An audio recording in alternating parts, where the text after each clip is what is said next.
good evening, and welcome to the Positional Sports Talk Show host, live streaming on Facebook Live, Twitch, and our Positional Sports Talk Show YouTube channel. We are a sports talk show made for the fans, from the perspective of fans, presented by lifelong sports fans. We will provide our opinions and positions on the hottest topics in sports this week. My name is Big Reg, and I got three of my partners in crime with me this evening. What's going on, J3? What's up, fellas? What's good? Let's get it cracking. We got Sense in the building. How you feeling, Sense? Feeling good, feeling great, a little hoarse because I was cheering my Carol Lions on to victory for that city title. Let's go. What's up? Yeah, congrats to Archbishop Carol Lyons for winning the city title over those big, bad Roosevelt Rough Riders. Good job, good job. And last but not least is my man, Ed. What's going on, Ed? How you feeling, partner? I'm good. Good to be back. Got me a fresh bus pass. All good. I see you repping the Steelers too. I see you repping the Steelers tonight. we saw it again. Yeah, he ain't slick. Right. So tonight, we're going to do some quick hits. We're going to get you that college football conference final review and talk about, the college football playoffs. Got to do the NFL weekend review and preview next week's. And, of course, our final post of the evening. So, as always, we appreciate you tuning in. Please sit back and relax and enjoy Post on the Positional Sports Talk Show. Peace. All right, quick hits. First and foremost, we haven't talked probably at all about that. Men's college basketball has been, doing some things. Mm-hmm. You got some big stuff going on. Purdue, for the first time ever, was ranked number 1 in the AP polls this week. You had a winless Texas Southern go down to the University of Florida and beat number 20 Florida in Florida. Mm-hmm. Alabama had a hell of a weekend. We're going to talk about what the football team did. Wow. But the men's basketball team went up to Seattle and beat the number 3 Gonzaga and beat it badly. Mm-hmm. And then big news here locally. The University of Maryland Terps, Mark Turgeon, stepped down unexpectedly as the head coach, and Danny Manning was named interim coach. So that's the men's college basketball. And we start getting more deep into it as we wade off of college football. Major League Baseball owners said, you know what, fellas? We don't like your terms, and lock the players out. After doling out almost $2 billion worth of contracts before they locked them out. Isn't that something? Wow. How that make sense? Money talks. Money talks, bro. Money talks. I guess it doesn't matter until spring training is ready to report. Yeah. But the way the Players Association president is talking, he told the people, happy holidays, happy New Year, happy Valentine's Day, happy President's Day, and I'll talk to you in the spring. Wow. Dang. Holler at me then. Wow. That's March. That's called power. That's called power. So, wow. Now, we talked about the men, so we got to give the women some love. I got to point out 2 of UConn's finest. UConn's women's basketball stars, Paige Beckers and Ozzie Fudd, signed 2 huge deals for NIL. Paige Beckers with Gatorade, and Ozzie Fudd is one of the first collegiates to sign on Steph Curry's SC30 brand. Nice. Huge deals for women athletes. So these are the 2 biggest deals so far for actual players on the court. Unfortunately, both of them then came down with injuries. Freshman Fudd has a foot injury that's going to keep her out another 2 to 4 weeks. So they're hoping to get her back early January. And then Beckers, who was the college player of the year as a freshman, has a fracture in her knee that happened in Sunday's game. She's going to be out 6 to 8 weeks. They're hoping to get her back, hopefully, late January, early February, but before the college, before the basketball. So they're making big moves off the court and then had to take a step back on the court. But UConn will be fine because it's UConn. Prayers up to the both of them, though, for a speedy recovery. Absolutely. Shout out to our man, Lewis Hamilton. 3 in a row. He just won the Saudi Arabian Grand Prix, tied it up with Max Verstappen. So they're going literally dead even going into the final race of the season for the win the F1 championship for the yearly competition. If whoever finishes ahead of the other is going to win the title. If Hamilton wins it, he's going to break his tie with Michael Schumacher and become the all-time winningest driver in F1 history. Not only in single wins, but in series title wins. This will be his 8th. And Verstappen is looking for his first. So this Sunday is going to be a big race. Let's move to boxing real quick. I don't know if you guys heard. We know Teofimo Lopez lost his titles last week. Come to find out, 2 independent doctors who examined Lopez after the fight said the man had trapped air in his neck and his chest cavity. They think it was from a small tear that they found in his esophagus, which they think happened during his weight cut. They said they are shocked that he was able to even fight in that fight, much less finish it. And they said if he would have got hit incorrectly, he could have died in the ring. Wow. So the fact that that was a split decision is remarkable because they said he had problems breathing. It started the day of the weigh-in. He could barely breathe, and that man fought that dude toe-to-toe for a split decision with a life-threatening issue. Man. That means the other dude sucks. I don't want to say it, but I mean, well, he just got more heart, you know. Yeah. I mean, that's crazy. So George Cambosis, of course, who won the belts, ain't paying no attention. And Lopez said he can't get back down to 135 anymore. So that was going to be his last fight at 135. So he's not thinking about a rematch or anything. He said he's going to 140 because obviously, based on what he did to his body, cutting weight again, he needs to move on up to the next weight. Speaking of 135, Devin Haney. You had 2 big bouts of 135 this past weekend. Devin Haney defended his 135-pound WBC title on Saturday. He beat Joseph Diaz, unanimous decision. But he had some issues in the fight. Diaz had him in trouble a couple of times, but it was he was solid in the win. And then Gervonta Tank Davis, you talking about feeling yourself? Woo. Man. He had his regular 135 title on the line. He could care less about the titles. This man did a pay-per-view on Sunday night. Sold it in out. the Staples Center in LA, sold it out on a Sunday night. More money, He had the spirit of Kobe with him too. He had the spirit of Kobe. He had the Mambas on. Yeah, you couldn't tell him nothing. Now Isaac Cruz gave him everything he wanted and more. That little guy was tough. Cruz, man. Yeah, he impressed me. Tank broke his hand.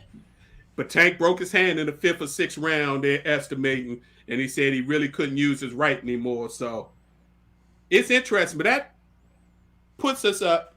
Devin Haney, as soon as he finished his fight, says he wants to do a unification with Cambosis so they can eliminate who is the real 135 champion. Cambosis wants to make as much money he possibly can. So the biggest fight for him, if he wants to make the money, is to deal with Tank. Tank Davis. I don't think he want that smoke. I don't know if he want that. No. I don't think he want that smoke. I don't know if he want that, bro. Tank ain't going to be the B-side. And Cambosis already said whoever he fights next is going to have to fight him in Australia, which means you're going to have to go to Australia. That means you're going to have to go and do hard quarantine for 14 to 21 days before the fight. Yep. Wow. So that's going to be interesting to see about that. So we're going to talk a little bit more about that. Hopefully next week, trying to put together our boxing special. So keep your ear out for that. We'll let you know. And last but not least on the quick hits, this Saturday, December 11th, UFC 269, you got a dual title card headlined with Charles Oliveira fighting Dustin Poirier for the lightweight title and the Lioness Amanda Nunes fighting Julia Pena, who's been chasing her for 2 years. Says she's scared to fight her. So, I mean, that should be fireworks. And the card is loaded. So the UFC is finishing the year with a bang. So, and there's 3 boxing fights if you want boxing too. Is Dana White going to be president, or is he quarantined still? He should be out of quarantine by this Saturday because he did say he was vaccinated, and of course he did the Joe Rogan special cocktails and all that. So, oh wow, okay. So we will see. No comment. Speaking about vaccinations, just as a sidetrack, since you brought that up, Ed, have y'all noticed that NHL, NBA, and NFL vaccination games missed by players is increasing drastically over the last month? Hey, folks, we don't like talking about it. We try to stay away from the state. But we on an upswing. I think we got another peak coming. So just that Omicron variant is and this is before the Omicron really hit. So be careful. All right, let's go ahead.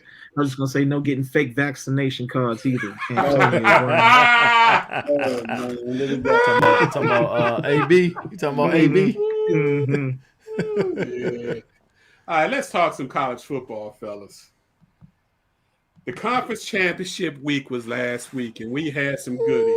It started Friday. Wow. Somebody told y'all that Oregon didn't have the cojones to match up with Utah. You right. And Utah did the exact same thing by almost the exact same score. Utah scored 38 in both games. They scored 10 this time, 7 the first time. But then we come to find out there was kind of a reason that maybe Oregon wasn't on their top game. Yeah, and see, that's not right. Somebody's foot was out the door. Ouch. Who've been negotiating for a month. Right. They say you can't serve 2 gods. True story. That is true. So, but that's not fair to the kids, man. I felt not at all. I felt for Oregon's team. As far as the players are concerned, not the coaches, not one single coach, but definitely the players. It's just not right. They need to do something about this. Yeah, because this has been like a recurring theme. I mean, with Oregon, with Notre Dame, seems like the coach was kind of like looking out the front door anyway. Yeah, but even still, I mean, Oklahoma, yeah. But the players are still on the field, so they have it's to not produce.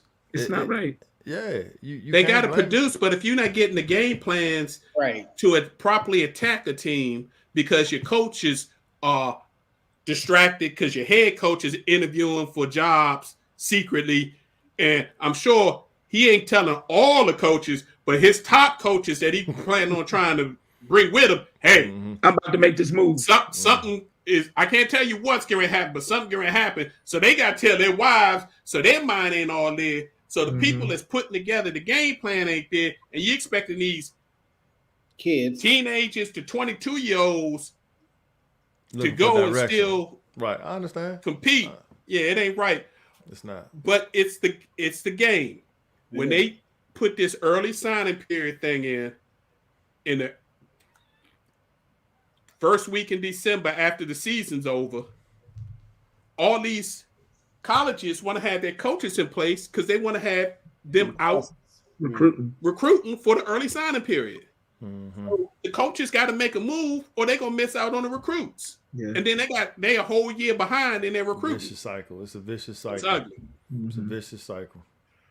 So let's talk about Cincy's game before we get to our game. Matter of fact, I'm going to leave your game next. Let's talk about Cincinnati. Since number 4 Cincinnati did what they had to do. They finally met a ranked team, and they beat number 21 Houston 35-20. Which was a good game. Very impressive. Which was impressive a good game. Win.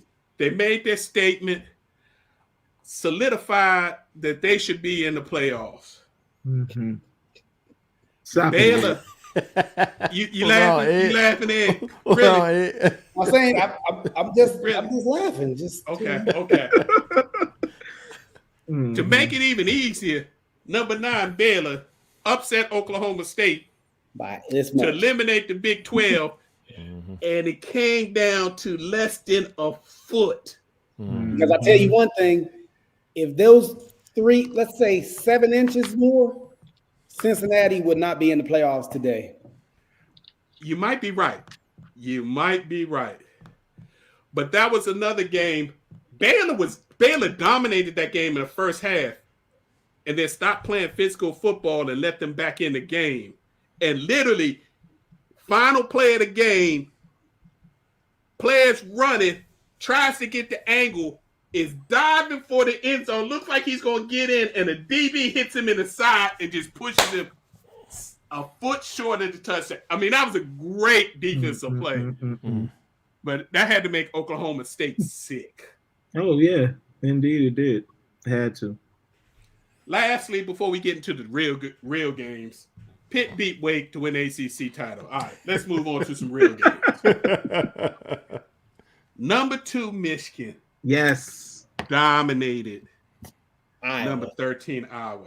It wasn't even a game. We play who we play, Ed. So stop.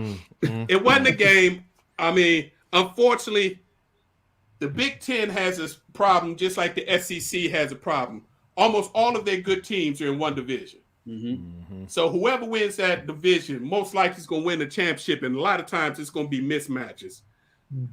I mean, Iowa won the division, but there was nobody in the other division in the Big Ten that could match up with Michigan, Ohio State, and even probably Michigan State. They could catch them on a one game when you go to their place and it's in between before another big game. But when it's for the title, yeah, it was a total mismatch. And I got to give it to Michigan. That run offense is dominating, and they're getting the young fella back healthy, and they already got the power back. But it's your team. Since what you got to say about your Wolverines, man? No, I was very impressed with the performance. Definitely a dominating one, and also classy one, putting up 42 in honor of the victims of the unfortunate Oxford shooting that happened there. But yeah, I'm totally impressed. This has been a great run by Michigan. I'm definitely excited about the upcoming college football playoff matchup. I was a bit salty at first because, I mean, even though I'm sure the committee has a SEC bias, so that's why they, Michigan didn't get number 1. Well, that's Stop it! Wow. Really? 70% of the NFL players come from the SEC. That's the real football league. Bias, but yeah, I mean, I thought we should have, got number 1, at least been considered for that number 1 spot. But we played. Did you feel the same way when y'all jumped from number 5 to number 2? Oh, I thought we deserved that. Yeah, you deserve to jump other people that didn't lose.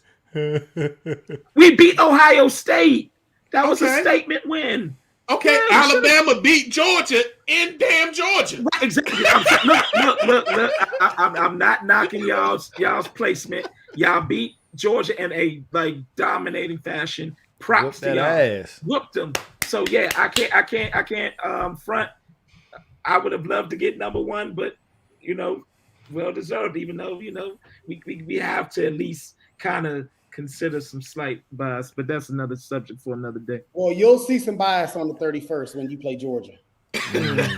Oh no, that's going to be a great matchup. We shall see. That's going to be big boy football at its finest. Oh yeah, that line versus that defense. Oh yeah. What's the prediction, Sam? What's your prediction? We got 2 weeks for that. It'll probably be a low scoring game. I want to hear what he got to say. It'll probably be a low scoring game because both defense are going to attack. I could see us, still pounding the ball and, see what happens when the smoke clears. I don't know about pounding that ball with that Georgia defense, bro, but okay. Hey, I mean, they said that about other defenses too. So one thing I will give them props, like I said, the running game is dynamic. Haskins has, really picked up the ball while the young fella, the lightning of the bunch was hurt. Now he's getting back up to speed. So by the 31st, he'll be fully healthy. So that should be interesting. And the quarterback's actually playing better as the year goes on. The question is, when he's pressured, can he stand up? And that'll be the difference. And the Michigan defense, the D-ends are good. I'm not sure about the rest of the defense, but we'll see. But they're hell of a year, great team. and they well deserve to be in the college football playoffs. I'm just happy to be here. That's the difference. That's the difference between the SEC and the Big Ten. Just being happy to be in the playoffs is not enough. This is Michigan that we talking about, a team that has not sniffed the college playoffs in years. But Michigan likes to point out that they're the all-time winningest football program in college football. I mean, facts are facts. So it's not no little boy program. It's a big boy program. It's not, no, but I'm saying I'm happy that they're there. We still gonna make some noise. Y'all just better hope y'all don't get upset by Cincinnati. Anything's possible. Anything's possible. Just like, and I gotta say it, BJ already mentioned it. I came on this show last week and said I didn't see a way that Alabama could beat Georgia based on the way their offensive line has played for the past month or so. There was a huge change, and I really didn't pay attention to it till I look back, that happened late in the third quarter of the Iron Bowl, which allowed them to win that Iron Bowl, where they benched their starting center and put in a freshman. Mm-hmm. They benched their right tackle and put the guy who was starting the right tackle at the beginning of the season, who had been benched, back at right tackle, and kicked the left tackle, who's supposed to be a number 1 first-round pick, in the tail. He actually got benched in the Iron Bowl, and they put him back in. Them boys played the game of the season against Georgia and stopped that vaunted front seven. When I saw that score, I was like, 41-20. What? Well, what it was like, and we were talking, we were going back and forth with texting during the game, Big Reg, and people forget. Yeah, their offensive line coach leaves a lot to be desired. I don't think he's developed the players accordingly. And their offensive coordinator, I think he leaves a lot to be desired. But these are still 4 and 5 star. It's not like Will Anderson said during the post game, this ain't D3, this is Alabama. So it's not like these, it was some miracle that these kids all of a sudden, learned how to play football. The talent was there. They just had to decide, thanks to the national media, that yummy rat poison that Coach Saban said, you give us rat poison, usually it's fatal, which it is. When you kids can't take praise a lot of times. They keep hearing it and start believing it.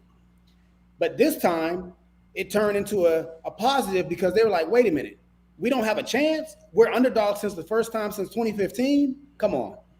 Yeah.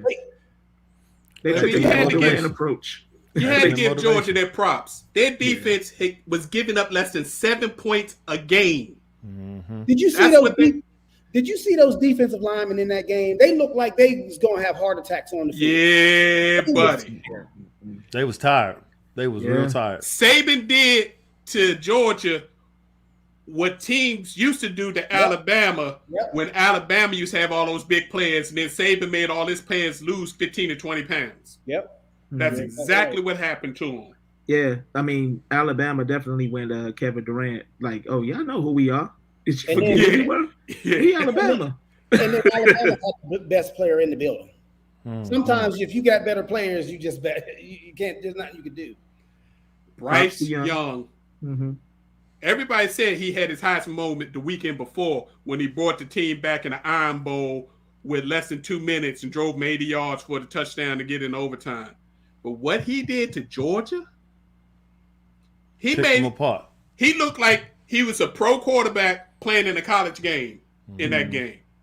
He dissected that team, and then the little quarterback run after he was scrambling, and then hit the option. Real quick, though. I love Kirby Smart. I even though I'm not a Georgia fan, I love Kirby because he won 4 national titles at Alabama. I love Kirby. But Kirby tells the truth. And at the halftime interview, he said it. He said, it's him. It's Bryce Young. Yeah. And if we don't get him, he's going to get us. So he told everybody what was happening. He just didn't have anything to do. He couldn't do anything about it. So with that said, the Michi injury, is that a big deal, or Yeah, is it's a this big like deal. next man up? Yeah, Yeah. I couldn't lie and tell you it wasn't a big deal. Michi's gonna be a first round draft pick if he comes back next year and proves that his knee is healthy. Michi's the one. We have Williams, who's over the top. You can't. Nobody can run with him in college football. But Michi's the one to keep the sticks moving. And if you mess around and give him too much, he gonna take it off the top too. So that was a huge loss. But all that does, like Ed said, that gives 2 or 3 other 4 and 5 star receivers who are freshmen and redshirt freshmen a chance to show, because now they're gonna have 3 weeks to get ready to prove that it's time. Next man up, basically. That's it. It's time. So Heisman. Let's talk about that. They made the announcement of the 4 finalists on the Heisman. The favorite going in was Bryce Young, and then after what he did to Georgia, I think Bryce Young is the lock to win this, but anything can happen. But Bryce Young's numbers this year, 4,300 yards passing, 43 touchdowns, only 4 interceptions with an 88.9 QBR, and 3 more TDs rushing. Yeah, I mean, he is basically a lock, but I do want to give some love to Hutchinson from Michigan. Okay, Hutchinson, I got a problem with your boy. It's a travesty. I got a problem with your boy, and I'm gonna give you some numbers to go with that. Ohio State's redshirt freshman quarterback CJ Stroud is probably the number 2 guy. He's got 3,800 yards passing, 38 touchdowns, 5 interceptions, no rushing TDs. They gave a bone to Pittsburgh's senior quarterback Kenny Pickett, 4,300 yards passing, 42 touchdowns, 7 interceptions, 5 TDs rushing. But he played in the ACC. But I'm gonna leave him alone. He get a trip to New York. He gonna be probably the first quarterback taken in next year's draft, because the draft is weak in quarterback next year. So he gonna be a multimillionaire. So congratulations. And then the 4th person, not saying he wasn't deserving, but I'm gonna give you the numbers. Michigan senior defensive end Aiden Hutchinson, 33 solo tackles, 25 assists, so 58 total tackles, 13.5 sacks, which is a Michigan record, which is legit, 15 tackles for loss, 2 forced fumbles, 1 fumble recovery, 3 passes deflected. Those are your top 4 Heisman finalists who will be in New York. My question is, Alabama sophomore linebacker Will Anderson, who was not included, has 91 tackles, 52 solo, 39 assisted, leads the nation with 15.5 sacks, has 32.5 tackles for loss, 2 passes deflected, and he was injured for 2 games and didn't play most of 2 games. That might be your answer right there. That's terrible. But he still got better numbers than your man Hutchinson. I truly think he's playing against pros every week. I truly think it's a senior upperclassman bias. Because if you look at the last 2 people that they put in, Pittsburgh quarterback senior, Hutchinson senior. I think they wanted to give some love to some upperclassmen, figuring that Will Anderson will be in New York next year. Yeah, and like you said, he missed 2 games. That's terrible, though. He missed 2 games. You need to go about his stats. Games have to do with anything, right? I don't know. It might be to Reg's point, like the senior thing. But I'm just saying. I mean, you can't, poo-poo what Hutchinson did either. I mean, it's like legit stats. But yeah, I mean, in comparison, it's not Anderson's stats. But I mean, you still got. No, we ain't trying to make you defend. I think Hutchinson. I understand why they did that. I just want Alabama everything. Like, come on now. If you're putting up the numbers, you're putting up the numbers. I can't have it all. Dang. Just go by the stats, man. Just go by the stats. Just go by the stats. I'm just numbers speak. I'm just looking at the numbers. Right. I think there may be a little bit of Alabama bias because last year they basically won everything, and they had 2 finalists for the Heisman last year. So, but we will see. Exactly. Now let's look at the college football Final 4. So it came out Sunday before the NFL kicked off. Number 1, number 3 Alabama rose to number 1 after the victory over former number 1 to be number 1. They will play number 4 Cincinnati 3:30 at the Cotton Bowl Classic in AT&T Stadium. Both games will be New Year's Eve. They've kind of made that their day so that they don't take away from the January 1st games. Mm-hmm. Smart. The nightcap will be number 2 Michigan against number 3 Georgia, 7:30 p.m. Orange Bowl. One and done since. That's gonna be okay. good. We can make a little side. I think both games are going to be that. good, and we got a couple of weeks, so we can talk about it more. But I just want to put out there, and just food for thought. The New Year's Day games, the big ones. Notre Dame playing Oklahoma State in the Fiesta Bowl. Ohio State playing Utah in the Rose Bowl. That'll be a good one. How's Ohio State going to match up to that physical team? Ole Miss playing Baylor in the Sugar Bowl. That's a good miss. And then we follow that up by the following Monday, January 10th, for the national championship. Are we going to see Alabama, one Michigan. SEC team, 2 SEC teams in a rematch, or no SEC teams? Stay tuned. The issue with the New Year's Day bowls in modern times in today's college football is that there's so many opt-outs now. These kids, if they're not in the playoffs, they're just simply opting. The stars are opting out of these games. So we don't know who's going to show up at the Rose Bowl. We don't know who's going to show up at the Sugar Bowl. Like all these players, we don't know if Mississippi quarterback is going to be there, projected first-round pick Carroll. We don't know who's going to show up for Ohio State. None of these, we don't know any of it. A couple kids from Thibodeau already declared from Oregon. Right. So we'll see what's left. Yeah. That's a good point. Yeah. So we'll see. Lastly, before we get off this college football, let's talk about the coaching carousel. Because, boy, that thing been spinning at warp speed. My Lord. Shout out to the professor. His Notre Dame Fighting Irish made a historic hire, promoting 35-year-old defensive coordinator Marcus Freeman as the head coach. And not only keeping Freeman in-house, they kept almost the entire staff. Oh, yeah. So they basically said, Brian Kelly, have fun at LSU. We're going to keep this thing running. That's a power move right there. Salute. They got the number 5 recruiting class coming in next year. And right now, as it sits, their 2023 recruiting class is ranked number 3. So they look strong. Oklahoma finally was able to pry defensive coordinator Brent Venables out of Clemson.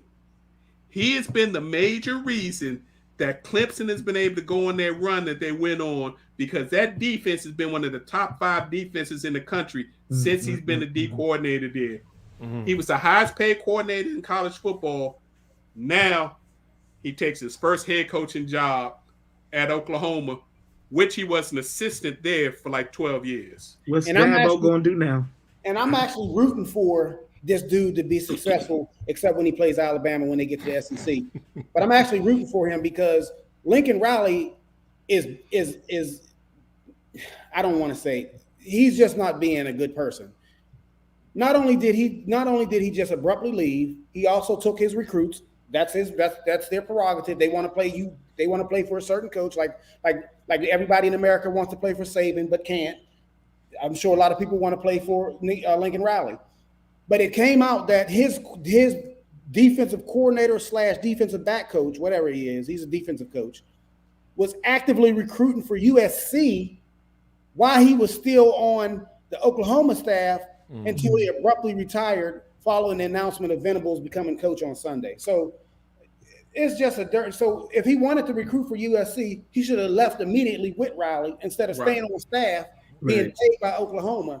It's a dirty game, man. Look, I understand college football is a dirty, like recruiting. It's a big business.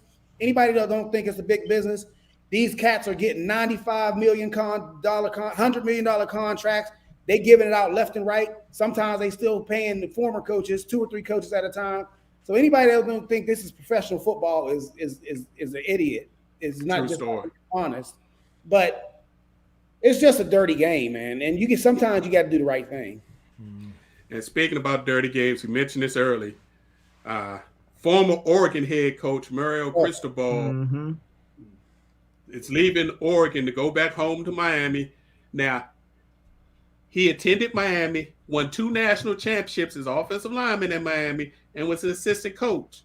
But it came out, he's been in negotiations with Miami for a month. There you go. Now, I think that was a dirty game. That was a dirty game right there. And then they had the former coach, who's also a Miami dude, out on the road with his team recruiting for Miami. Yep. Knowing they was getting ready to fire him as long as Cristobal said yes. Yeah, that's dirty game. Wow. Now I love the U, but that was wrong. They could have handled that like better than to kind of pretty much just like leave a dude hanging on the string. And I like Manny Diaz, so I was sorry to see that happen for him. And I mean, he true blew Miami. So basically, if Cristobal said no, they was gonna keep Diaz for another year until they found somebody else. That's just real. Yeah, that's a little slimy. So my question for while we wrap up this college football, who do y'all think is going to take the Oregon job? Because that's a prime job. That's a big money job. The rumor is they're going to bring Kelly back. Yeah, that's what I was about to say. Do you think he's going to leave UCLA? Do you think he wants to go back? Well, here's the thing I don't understand about people in Oregon. Now, the only negative I can see in Oregon is is the weather. Like, I don't know if people would want to deal with that type of that climate, and it's so remote. It's like all the way on the other side of the country. Really, pretty much, it's just nothing but trees. Yeah. But other than that, the support system that you got in Oregon, the best in college football. The facilities, they have everything is A1, top notch. All Nike, everything. You got the owner of Nike just basically just furnishing everything in your whatever facility. you need, they get. Yeah, so it has to be a good job. It's just the locale is probably I think the only downfall I think I can really see. It's so if far. not Chip Kelly, then who? Prime time. Nah.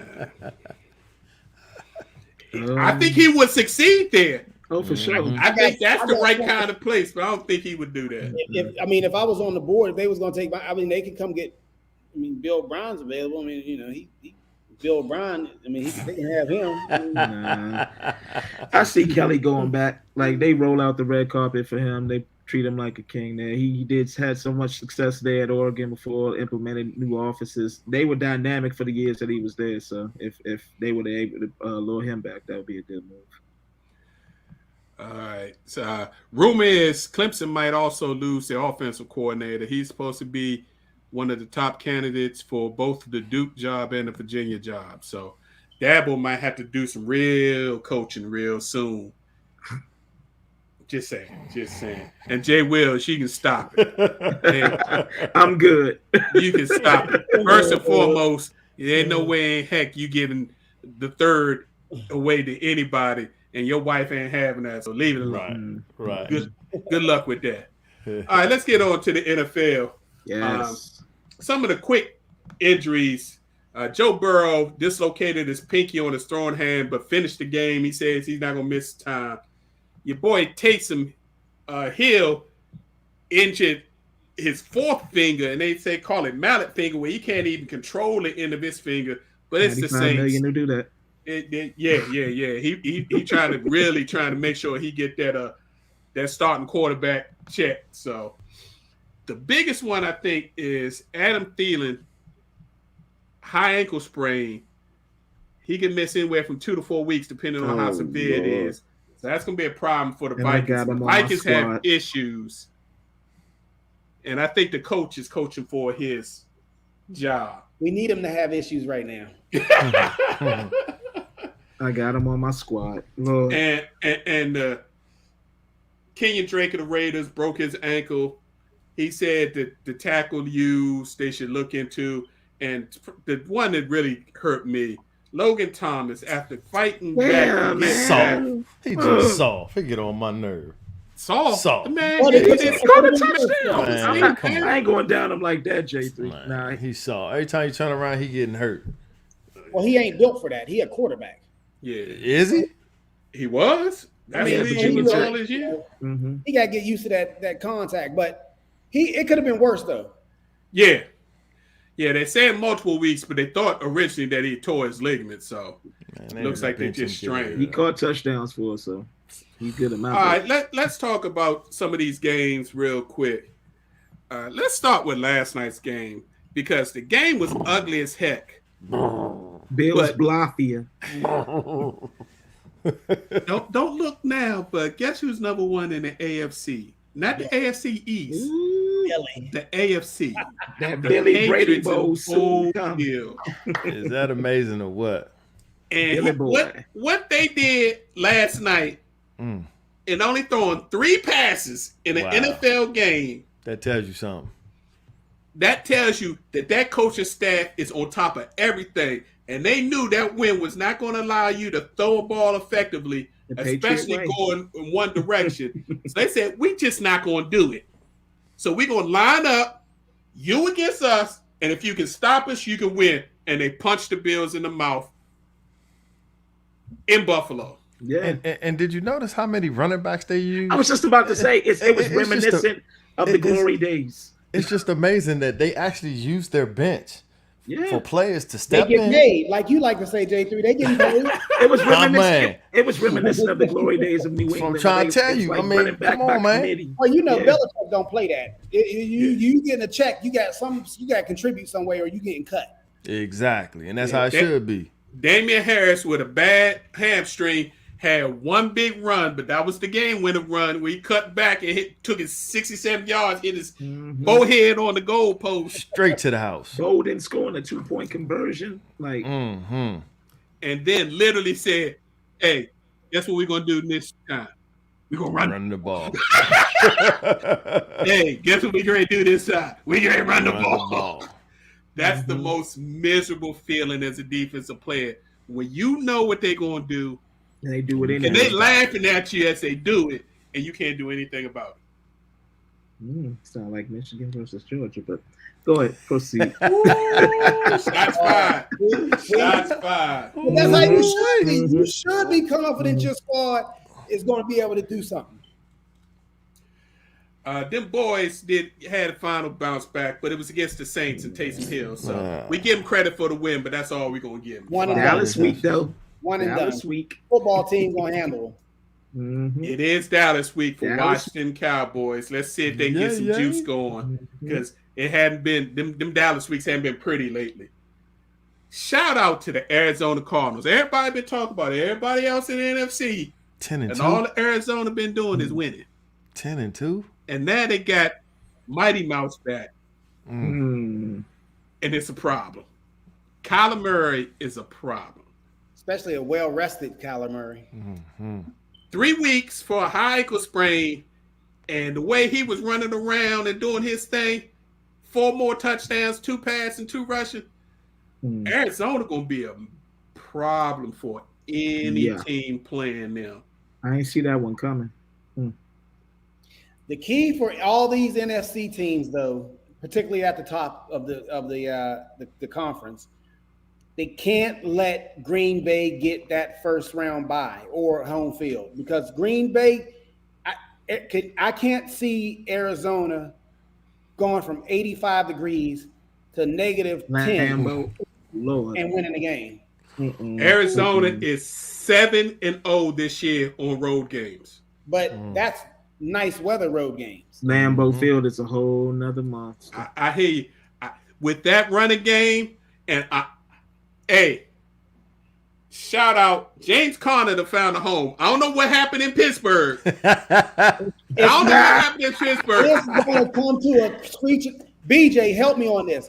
It's going to come to a screeching halt. I don't want him to get hurt, but at some point within the next week or so, he's going to make a good run. Maybe he needed that warm Arizona weather to keep his I was about body. to say the palm trees in the desert. Because he's leading sunshine. the NFL in touchdowns from scrimmage. Maybe that's it. Wow. That Arizona He sun looks like does a different wonders. player. Shout out to them Washington football team. They went out to Las Vegas I know Vegas is having their issues, but in a game that they normally would have lost, they Almost figured out a lost. way to win the game. They're on a 4-game win streak, and all of them have been ugly, but they figure a way to win these games. Yeah. And now they're 6-6. Yes. And they got the matchup with the Cowboys this week. And if they happen to beat the Cowboys, 1 game back, and be 1 game back with 4 more division games and another game against Dallas, it could be a problem. It could get ugly. They just got to run the ball. They got to continue running the ball. Hail to the football team. now we gonna have a name by the next season. That's what they saying. We'll have a name by next season. I think it's gonna be the football team. That's just my thing. They ain't changing. After a week with Brady, basically let Leonard Fournette control the game. They against the Falcons, they said, "All right, Tom, go ahead and do what you do." Tom Brady threw the ball 51 times. Man, that's the Falcons. 368 yards, 4 TDs. So they telling people, we can beat you ground and pound, or we can do it in the air. How you want it? And their defense is slowly but surely starting to play close to what they were playing last year. And that defensive front forward is ugly. They played the Falcons. Like it's against the Falcons, though. Right. Everybody have a good game against the Falcons. Hey, for real. They can beat themselves and still lose. Come on, man. I hear you. It's a divisional matchup. Anytime you face divisional foes, you throw the records out the window. What y'all think about the matchup of the young guns, the Chargers against the Bengals? Exciting. It was I was hoping for Burrow to do a little more. But it's interesting about how it's like the Bengals. They can look great a week, and then the next week they look terrible. Then the Chargers seemingly they do the same thing. They look great 1 week, and then they look horrible the next week. That's the AFC for you. I think the Chargers still need a stronger defense. I think their defense is suspect. Yeah, and the AFC North is looking like a toss-up because one seemed like one team may be riding high 1 week, then the next is the other team, and then so on and so on. So yeah, the AFC North is definitely up for grabs. Nobody's taking control of that. Speaking of the AFC North, shout out to them Pittsburgh Steelers getting a tough victory. It was another ugly game. Harbaugh gave that game away. Come on, I was about to say, would you have gave the game away? Let me ask y'all this: would y'all have gone for the tie? Would you gone for the win? You play to win the game. I don't know. In this case, I would have gone for the tie. If they chip TJ Watt, they win the game. Yep. You do not let the more likely defensive player of the year, definitely all pro, their best player on their team, unblocked. How can you do that? That was real stupid. Yeah. Andrew should have still held on to that ball. But think about it. If Lamar had at least one more second before throwing that ball, that was touchdown. Not even a second. A beat. Go ahead. Baltimore should be ashamed of themselves. I'm a Steelers fan. I'm a Steelers fan to the core, and we suck. And if they can't beat us and we suck, then they got problems. Now, TJ Watt doesn't suck. He personally dismantled Baltimore's team, offensive team. So, but Baltimore has problems. I think they may have the most players on injury reserve in the league. Yes. I know they still got pros, then they still paying them. I understand that, but they just have issues, man. Lamar he looks like a shell of himself. He tired of getting hit. Yeah. Well, and it's not being hit from running. It's hit when he's trying to throw the ball and do what everybody said he can't do. And he turned around and got TJ Watt barreling down on him. Like, what the hell is this? Yeah. And plus, they're your divisional rivals. So, I mean, y'all going to get up for Baltimore, anyway. I would think. Yeah. We got to get – go ahead, Ed. They won the game. I'll leave it. They won the game, but neither of them make any noise in the playoffs. Yeah, nobody right now in the AFC North looks like they're going to do anything in the playoffs because all of them got major issues. Cincinnati's up and down. The Ravens got issues on their offense, and their line is a problem. Cleveland, don't get us started on that. Yeah, we're not even going to talk about them. Thank goodness they was on the box. We don't have to talk about them. Let's talk about a very, very happy story. The Lions got their first. Yay! Against the Vikings. On the last play at that. And on the other side, the Vikings lost to the winless. The winless Lions. That's a problem. That's a problem. Kirk Cousins, I know you got a year left on that contract. I'd be nervous. You might want to think about putting the house for sale. Coach, you might want to think about putting that house for sale. Y'all better win these last 4 or 5 games that you got left because it's against Ed and his Steelers. That's a problem. And coming up fast in your rearview mirror are the Indianapolis Colts and the Miami Dolphins. Hey, guess what? Ain't that something? Tua looks like he can actually be a starting NFL quarterback when you stop really talking does. about who we going to bring in and all that and just let him play and actually have faith in the quarterback. He's pretty good. Yeah. Who knew? Albeit against the Giants, but still. Miami's offensive line is just one tick above Pittsburgh's. That means they suck. True. So, I mean, look, I've talked about it exhaustively. Tua was hurt and rehabbing last year. You got to give the kid. You get these people, they want to throw these quarterbacks into this league. Everybody can't be Justin Herbert. Everybody can't be, come in the league balling out right away. I mean, sometimes it takes time. Aaron Rodgers sat on the bench for 3 years? Yeah. Mm-hmm. I mean, come on now. You got to develop these players. Some of them get it. Some of them go into perfect situations like Herbert. He had 2 all-pro receivers, definitely one. The verge, Mike Williams is great. Is a number 1 draft pick. He had Eckler. You gotta look at the situations and who's around these kids before you start judging them and throwing them in the trash can. Got a question for y'all. What do y'all think about the Eagles? They might have a QB situation. Minshew was doing his thing back there. I hope Jalen can play this week. Because the stash will come in and take that job. Because if Minshew gets to play 2 weeks in a row and is dealing the way he was dealing, that's going to be a problem. That's going to be an issue in Philly. The problem with Minshew, and it happened in Jacksonville. Inconsistent. No, he's good for about 3 to 5 game run. And then everybody gets the book on him how to play with that team. Another Fitzpatrick. And then he's young Fitzpatrick. It's the Fitzpatrick theory. Yeah. Perfect. He's a good fit if you don't have anybody. But if you think he's going to be your answer for multiple years, you got a problem. So we got a couple of good games coming this week. Steelers at the Vikings kick us off Thursday night. Winner still keeps hope alive. Loser, probably not. Then Cowboys visit Washington, 1 p.m. You got the Ravens at the Browns at 1.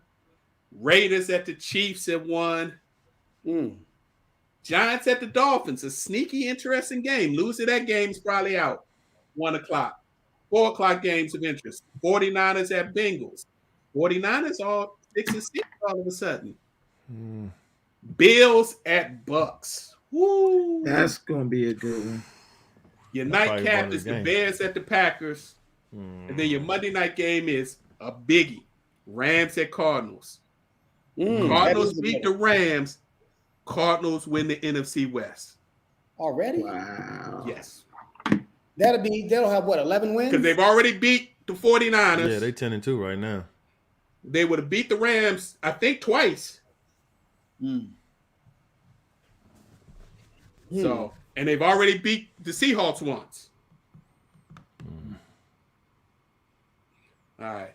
Before we get out of here, we got to talk just a quick NBA. Today, it was released that the NBA sent out a memo to all the teams notifying them that as of January 15th,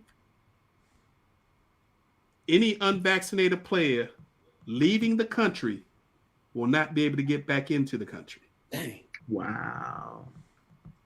And that includes players who are leaving the country to go to Toronto to play the Raptors. Mm. And Canada has just changed their laws requiring all visitors to be fully vaccinated. And if you do get an exemption, because right now they have exemptions for special talent, which include pro athletes, which would allow them to play. Now they're going to require them to do a 14-day hard quarantine. So in essence, you're not going to be able to go back and forth to Canada unless you're vaccinated. Because you're not going to be able to go there and stay 2 weeks to play one game. Just makes it harder for Kyrie, but I don't see him coming back to share anyway. Not just Kyrie. Yeah, there's a lot of Wizards got a problem. Oh, yeah, Right- Mr. Bill. Mm-hmm. Right now, they say it's 3% of the NBA is unvaccinated. So that gives you about 14 to 15 dudes that are currently playing. They're going to have a big decision to make. Either they can't go play games in Toronto and they stay unvaccinated, but they can't leave the country to go on vacation. You know how a lot of them, for like if they're not playing an all-star game, bounce out the country for a couple of days and all that. You leave this country, you ain't getting back in if you ain't vaccinated because it's a moron variant. They ain't letting people in. And this is happening all around the world where they're telling people, you're not coming in our country unvaccinated. Well, that's good. Yeah. They should have been doing that. Mhm. Right. Golden State Warriors and Phoenix Suns split their head-to-head matchup last week. In some sad news, Suns lost their shooting guard. He's going to be out for a little bit. Hopefully he'll be back soon. But both of them lead the NBA at 20-4 with Utah 3.5 games back. Everybody else is Lakers. too many. Too many. Let's just put it that way. I hate you. Everybody else is 6 to 8.5 games back after the 3.5 for Utah. And then the We're East, going to get it back. the Brooklyn Nets are tied with the Chicago Bulls, but the Bucks are 1 game out. They got healthy, and here they come like a rocket. So, And they got Boogie. They needed some big man help. that was a sneaky good pickup that nobody really talked about. Picking up Boogie for pennies on the dollar. Yeah. Because Lopez, who was dealing with back injuries, was trying to, work his way through it. Finally, they decided to have surgery. So he can take his time. We see you in the playoffs. We're going to let Boogie do his thing. Wizards and Heat are 3 games back, with the Celtics, Sixers, and Hornets all 3.5 games back. So the East is very, very, very, very competitive, and nobody's running away with it. Well, let's just hope Chicago holds their stance, with DeRozan being out on COVID protocol and Caruso nursing the injury. Let's just hope they keep these wins up. Yeah, they're the surprise of the East so far. I mean, you got 9 new players and them playing this well so far. So, but as Ed always says, all these seasons of survival of the fittest. COVID is playing much bigger role again this year. It's even playing a bigger role than it did last year. Now you're getting players getting popped, and the way the NBA protocol is set up, they immediately send you into quarantine. LeBron was complaining about this. Oh, gosh. And quarantine is 10 days unless you can prove that you can test 2 in a row within 24 hours. So they gave that man 8. Yeah. Oh, sorry about that. No problem. Well, in that queue, it's time for us to get up out of here. Did that do it on its own? That was a mistake. My bad. All right, so let's get these final posts, and so we can get up out of here so J3 can do his thing. Why don't you lead us off, J3? So I just want to give a quick shout out to my man G Money and his wife Leslie for a happy anniversary. And then on a sad note, I want to wish a happy birthday to my best man, Big Robbie. We miss you, bro. Miss you, Unc. All right, Since you up. I just want to show a little Laker love to Keisha Nix, who became the first Black woman vice president of the organization, the first in Lakers history. So, Congrats. Let's keep it going. Big Let's keep it stuff. going. Give her flowers. Big stuff. What's up, Big Ed? Hey, like I said, I'm glad to be back. Just good to see you guys again. Anyway, hope everybody has a good week. And I know the OMC is raging right now, in the flu season. But if you have a couple extra cents in your pocket, man, wind down the window, you slip a couple dollars out to people that don't have anything. True that. Good point. And I'd like to end this on a happy note. And I'd like to give a shout out to two of the most important people in my life that are going to be celebrating birthdays tomorrow.